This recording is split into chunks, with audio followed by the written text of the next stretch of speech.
बिस्मिल्लाहिर्रहमानिर्रहीम।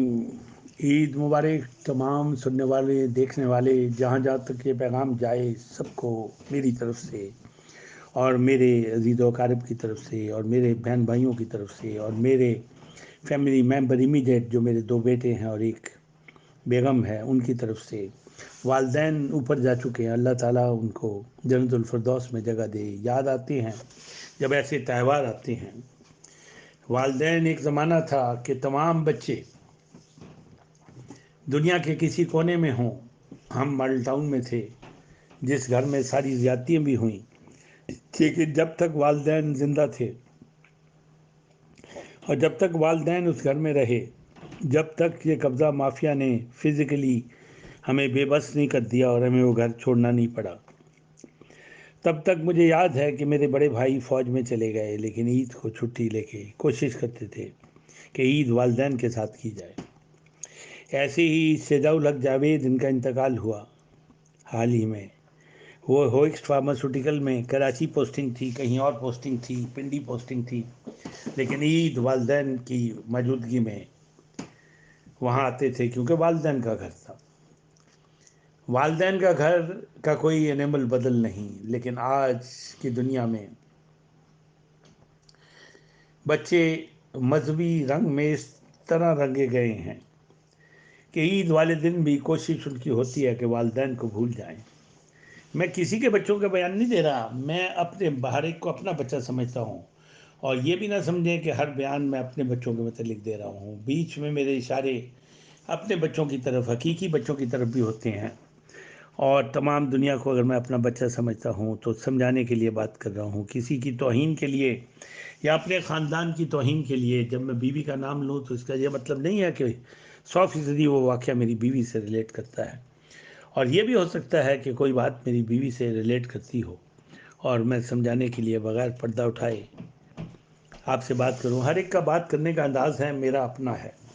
मौलाना तारिक जमील साहब का अंदाज़ अपना है कि बराह रास्त अपने वालिद का नाम लेते हैं और उनकी सख्तियाँ बयान करते हैं और फिर वो पूरे अवाम में जाती हैं, और मैं समझता हूँ कि ऐसा उनको नहीं करना चाहिए। जो बात दिल में आए मैं आपसे शेयर करता हूँ। मौलाना तारिक जमील साहब के मतलब अक्सर टीवी एंकर आके कहते हैं कि मौलाना साहब, हम तो आप रोल मॉडल हैं, हम समझते हैं आपसे गुनाह सरजदी नहीं होता। तो उन्होंने बयान दिया, शाइस्ता वाहदी उनसे इंटरव्यू ले रही है कि आप तो हमारे रोल मॉडल हैं। तो उन्होंने कहा नहीं, वो इंसान ही नहीं जो ख़ता ना करे, ख़ता का पुतला है, वो भी आपके सामने है। तो लिहाजा हमारी प्रॉब्लम और मेरी प्रॉब्लम और मेरे बच्चों की प्रॉब्लम, जब मैं बच्चों की प्रॉब्लम कहता हूँ तो हो सकता है मैं अपने बच्चों की बात कर रहा हूँ। मेरे 2 बच्चे हैं, हारिस हमजा, शायद उनमें भी ये प्रॉब्लम हो और शायद ना हो। ये मैं इसलिए कह रहा हूँ कि कोई अपनी इंसल्ट फील ना करे। बात समझाने के लिए यू हैव टू एक्सप्लेन। एक है सवाल का हल बताना और जवाब दुरुस्त निकालना, एक है एक्सप्लेन करना अपने स्टूडेंट्स को ये हल कैसे निकाला और जवाब दुरुस्त कैसे आया। इसके वाक़यात भी मेरे पास कई मौजूद हैं। बड़ा बेटा ईयर 8 या 9 में चला गया हारिस, या उस वक्त तक मुझे समझता था और ठीक समझता था। हकीकत भी यही थी कि उसके इल्म में यह था कि मैं नालायक हूँ, मैं पढ़ाई में दिलचस्पी नहीं लेता, क्योंकि माँ दिलचस्पी लेती थी उनकी और पढ़ाती थी। ये एक हकीकत है। जब तक वो ईयर 8 और 9 में हारिस रहा, माँ दिलचस्पी लेती थी और पढ़ाती थी। और हम एक न्यूलैंड क्लोज पिनर में एक घर था, उसमें रहते थे। हम पिनर में शिफ्ट हो गए जब हमज़ा नर्सरी में था। तो एक रोलैंड एवेन्यू पे एक नर्सरी थी जो बेबी की नर्सरी होती है, छोटे बच्चों की। उसमें हमज़ा को दाखिल कराया, वो छोटा था। हारिस को पिनरवुड स्कूल में दाखिल कराया। ग्रिम साइक स्कूल हमारे घर की कैचमेंट एरिया में था, करीब था। दाखिला नहीं मिला क्योंकि ऐसे दिनों में शिफ्ट हुए।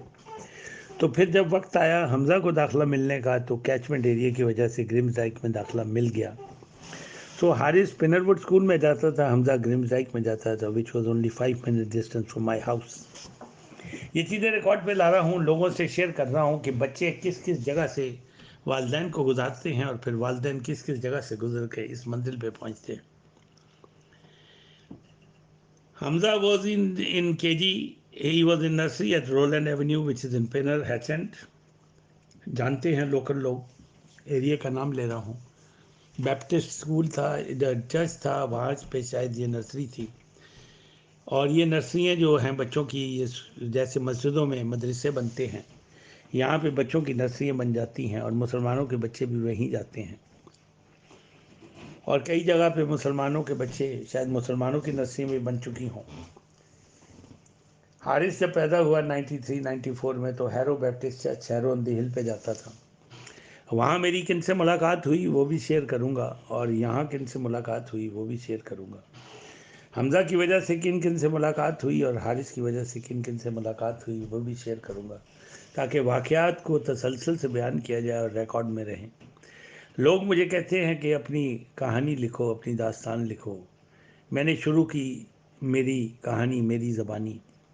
इसमें इश्तियाक अहमद गुम्मन ने मेरी मदद शुरू की। इश्तियाक अहमद गुम्मन एक जर्नलिस्ट हैं, यहाँ पे रहते हैं, आजकल अपने प्रोफेशन से हट के ऊबर का कारोबार करते हैं और टैक्सी के कारोबार में मसरूफ़ रहते हैं। गैराज भी बनाया। अजब वाक़या हैं, अजब दास्तान है, कहाँ तक सुनोगे, कहाँ तक सुनाऊँ, कहाँ से कहाँ पहुँच जाता हूँ। लोग ये जानते नहीं कि अंदर, दिल के अंदर क्या रखता हूँ। दिल के फफोले जल उठे हैं सीने के दाग से, इस घर को आग लग गई है इस घर के चराग से। लोग यहाँ तक आ गया है कि लोग समझते हैं कि मेडिकेशन के बाद मैं अपने दोस्तों के साथ, राजा अफजल साहब ड्राई क्लीनर हैं, भाई प्रोफेशन नहीं, ड्राई क्लीनिंग की शॉप है उनकी, भाई प्रोफेशन। तो बहुत उम्दा इंसान है, बहुत काबिल इंसान है राजा मोहम्मद अफजल। हैरोवील्ड में उनकी शॉप है और राजा ड्राई क्लीनर्स के नाम से कारोबार करते हैं। बड़ी इज़्ज़त देता हूँ, बड़े ही अच्छे इंसान हैं। उनकी भी ज़िंदगी एक गुजरी, वो भी ज़िंदगी की मौत की कशमकश से आज़ाद हुए, कोरोना के भी शिकार रहे और दिल के भी मरीज़ रहे। तो काफ़ी चीज़ें पिछले 10-12 साल से हम एक दूसरे को जानते हैं। अगर मैं एग्जैक्ट साल निकालना चाहूँ तो जब मेरे बच्चे ईयर 8 में था बड़ा और छोटा,